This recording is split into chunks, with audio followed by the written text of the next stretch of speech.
আজকে আমরা মোমেন্টাম পড়বো আর মোমেন্টাম রিলেটেড ম্যাথসগুলো একটু করে ফেলার চেষ্টা করব। তো মোমেন্টাম এই জিনিসটা আসলে কি সেটা একটু অ্যানালাইজ করি। মোমেন্টামকে যদি ডিফাইন করতে চাই অন দ্যাট টাইম আমরা বলবো momentum is a resisting force. Momentum momentum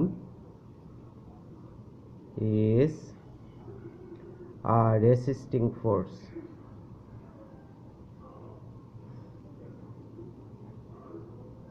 তাহলে মোমেন্টাম হচ্ছে একটা রেসিস্টিং ফোর্স। কি টাইপের এটা রেসিস্টিং ফোর্স? এটা কি রেসিস্ট করে আসলে? ধরো যে একটা সাইকেল আসছে, ধরো যে this one is a cycle.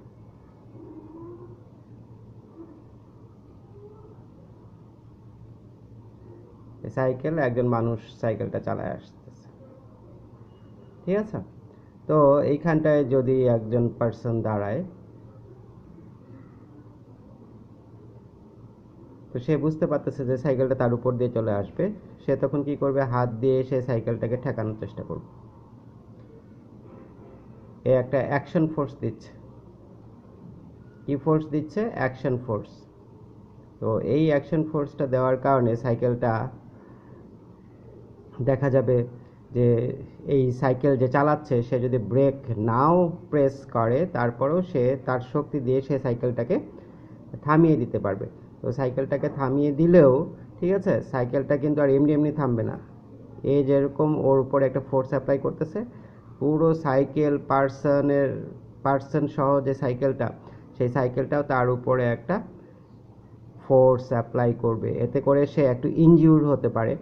So সাইকেলটাও কিন্তু ফোর্স অ্যাপ্লাই করবে। এই ফোর্সটা অনেক বেশি হবে যদি সাইকেলের ভ্যালোসিটিটা অনেক বেশি থাকে। আবার যদি সাইকেলে ধরো যে কয়েক বস্তা চাল থাকে, ঠিক আছে, দ্যাট ইজ সাইকেলের ম্যাসটা যদি বেড়ে যায়, অন দ্যাট টাইমও সাইকেল এই লোকটার উপরে যে ফোর্সটা অ্যাপ্লাই করবে সেটা অনেক বেশি হবে। তাহলে এই ফোর্সের অ্যামাউন্ট যদি আমরা ক্যালকুলেট করতে চাই, তাহলে এই ফোর্সের অ্যামাউন্ট আসলে এই সাইকেল পার্সন বা সে যা ক্যারি করছে টোটাল ম্যাস, সেই ম্যাসের উপর ডিপেন্ড করবে। আর সেই সাইকেলটা কী ভ্যালোসিটি নিয়ে, যদি খুব ফাস্ট চলে তাহলে এর কিন্তু সেই সাইকেলটাকে থামিয়ে দিতে অনেক কষ্ট হবে, তার হাত ভেঙেও যেতে পারে। আর যদি সাইকেলটা স্লো চলে সে কিন্তু খুব সহজেই সাইকেলটাকে থামিয়ে দিতে পারবে। তার মানে ভ্যালোসিটির একটা মেটার আছে। তো ভ্যালোসিটি যত বেশি হবে, হ্যাঁ, সে এই সাইকেলটা ততই এই পার্সনটার যে শক্তি দিয়ে তাকে থামিয়ে দিতে চায় সেই পার্সনটার ফোর্সকে সে রেসিস্ট করতে পারবে। তাহলে সাইকেলটা এই পার্সনটাকে রেসিস্ট করছে। কি দিয়ে রেসিস্ট করছে? একটা ফোর্স দিয়ে রেসিস্ট করছে। এই ফোর্সটা কিসের উপর ডিপেন্ডেন্ট? এই সাইকেলের ম্যাস, সাইকেলের উপর যে আছে তার ম্যাস, সাইকেলের উপর যে মালামালগুলো আছে তার ম্যাস, আর এই সাইকেলটা যে ভ্যালোসিটি নিয়ে আসতেছে সেই ভ্যালোসিটি, এই দুইটার প্রোডাক্টের উপর ডিপেন্ড করে আসলে কতটুকু রেসিস্টেন্স সেই সাইকেলটা দিবে।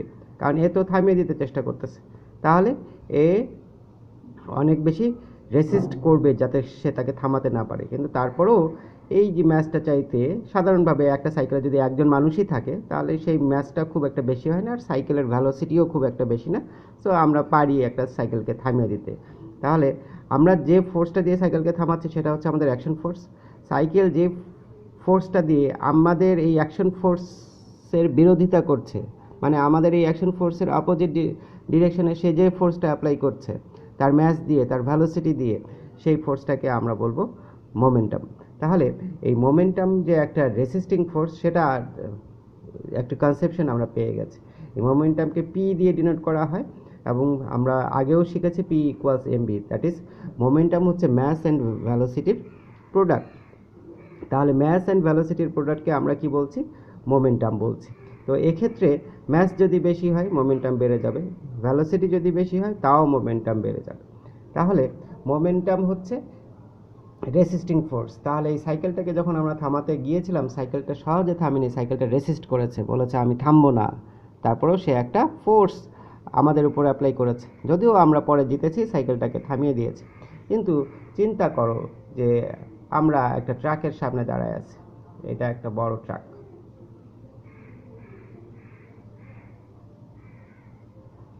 একটা বড় ট্রাক। এই ট্রাকের সামনে দাঁড়ায় যদি আমরা এই রকম অ্যাটিটিউড শো করি যে না আমরা থামিয়ে দিব এই ট্রাকটাকে, তাহলে কি সেটা কি পসিবল? সেই ট্রাকটাকে থামিয়ে দেওয়া পসিবল হবে না। কেন পসিবল হবে না?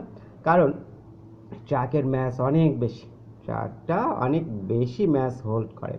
যেহেতু ট্রাকটা অনেক বেশি ম্যাস হোল্ড করে আর ট্রাকের ভ্যালোসিটিও অনেক বেশি, নিশ্চয়ই সাইকেলের মতো ভ্যালোসিটি না। আচ্ছা, ভ্যালোসিটি ধরলাম যে সাইকেলের মতোই আস্তে আস্তে চলছে, কিন্তু তার ম্যাস তো অনেক বেশি। তাহলে এর ম্যাস ইন্টু ভ্যালোসিটির প্রোডাক্ট এই সাইকেলের চাইতে অনেক বেশি হবে। এখন এইখানটায় ধরো যে মাইশা গিয়ে ট্রাকটাকে এসে থামিয়ে দিবে, কারণ সে দেখেছে একজন সাইকেলকে থামিয়েছে, সে ধরো যে ট্রাকটাকে থামিয়ে দিতে চাচ্ছে। তো ট্রাকটা কি থামবে তার এই শক্তিতে? বরঞ্চ ট্রাকটা তার উপর দিয়ে চলে যাবে। তাহলে এইখানটায় ট্রাক যে রেসিস্টিং ফোর্সটা অ্যাপ্লাই করছে মাইশার উপরে সেটা অনেক বেশি। তাহলে এইখানটায় ট্রাকের মোমেন্টাম অনেক বেশি ছিল।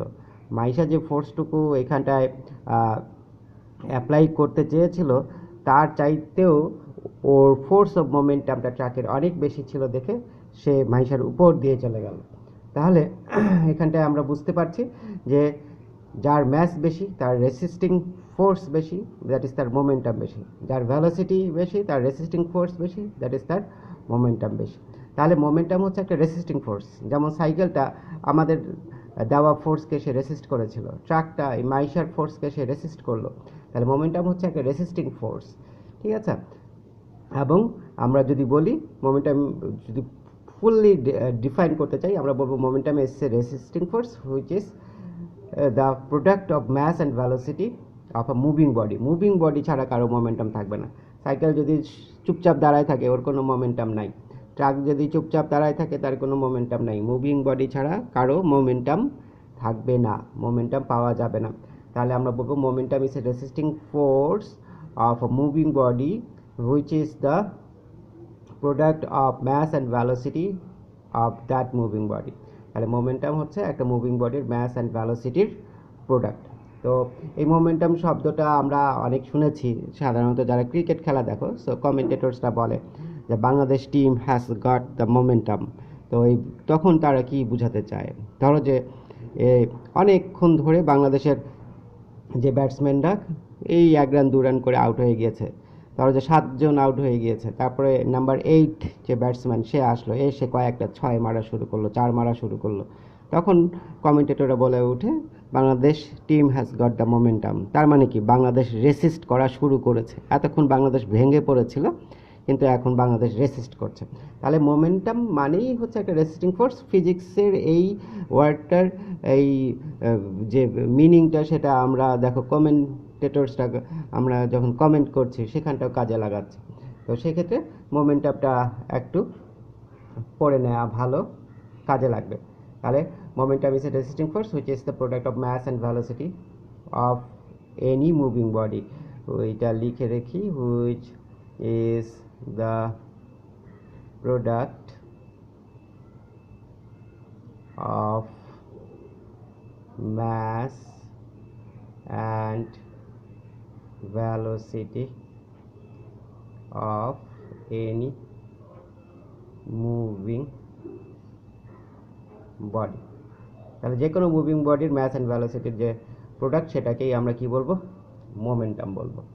এখন এই মোমেন্টামের উপর আমরা একটা law of conservation of momentum আছে, সেইটা আমরা একটু শিখতে চাই। Law of conservation of momentum, এটা শেখার পরে আমরা এই রিলেটেড কিছু ম্যাথসও করতে চাই। তাহলে law of conservation of momentum এটা আসলে কি আমরা একটু দেখে নিই। Law of conservation of momentum, এই law of conservation of momentum যদি আমরা বুঝতে চাই, অন দ্যাট টাইম আমাদেরকে একটা ক্লোজ সিস্টেম অফ অবজেক্ট নিতে হবে। এমন একটা ক্লোজ সিস্টেম নিতে হবে যেখানটা এয়ার এর রেসিস্টেন্স পর্যন্ত নেই, দ্যাট ইজ সেখানটায় কোনো ফ্রিকশন থাকবে না।